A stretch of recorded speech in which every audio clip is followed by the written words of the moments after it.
Hello friends, your academic services private limited में आपका स्वागत है।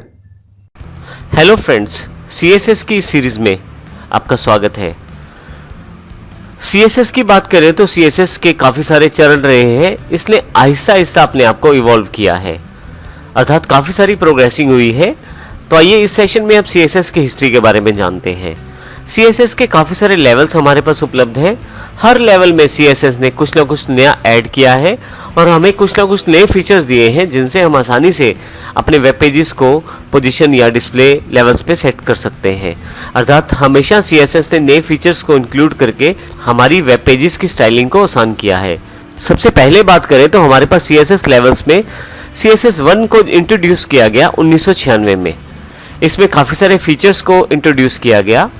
सबसे पहली बार सीएसएस अपने साथ सीएसएस 1 में font, colour, text features, alignments, margins, borders, padding, positioning इत्यादि की सेटिंग्स को साथ में लेकर आया।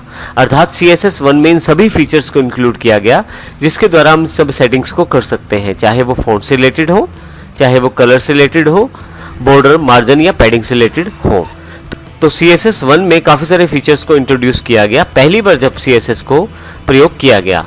इसके पश्चात इसका दूसरा लेवल अर्थात सीएसएस 2 को इंट्रोड्यूस किया गया 1998 में।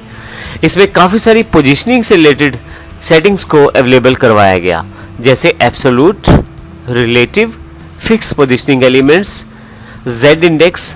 इसमें मीडिया टाइप्स को भी इंट्रोड्यूस किया गया। Bidirectional text, left to right और राइट टू लेफ्ट को भी इसी में इंट्रोड्यूस किया गया। इसके अतिरिक्त काफ़ी सारी फ़ॉन्ट फीचर्स और फ़ॉन्ट प्रॉपर्टीज़ को इंट्रोड्यूस किया गया, जैसे कि शेडो प्रॉपर्टी को भी 1998 में CSS 2 में इंक्लूड किया गया। अर्थात CSS 2 को जब इंट्रोड्यूस किया गया उसमें वो सभी फीचर्स तो अवेलेबल हैं जो CSS 1 में थे, परंतु इसके साथ साथ नए फीचर्स को भी इंक्लूड किया गया।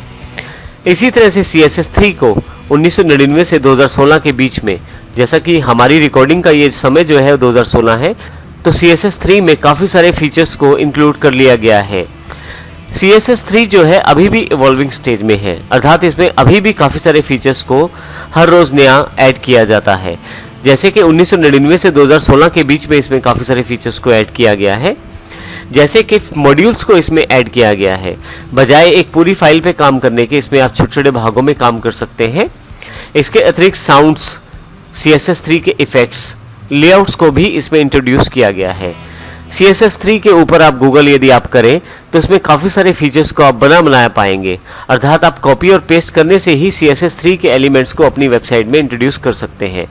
सबसे अच्छी बात यह है कि हमारे पास अब इंटरनेट के रूप में एक बड़ा ही अच्छा सा साधन अवेलेबल है जिसके द्वारा हम CSS के एडवांस फीचर्स की जानकारी ले सकते हैं। CSS के एडवांस फीचर्स की जानकारी हम ले सकते हैं। यहाँ एक इम्पोर्टेंट बात ज़रूरी है हमें समझनी, वो है हमारे ब्राउज़र्स की कंपैटिबिलिटी।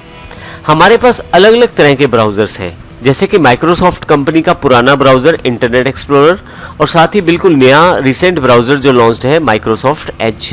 इसी तरह से गूगल का अपना एक ब्राउज़र है Google Chrome, Mozilla Firefox Mozilla वालों का ब्राउज़र है।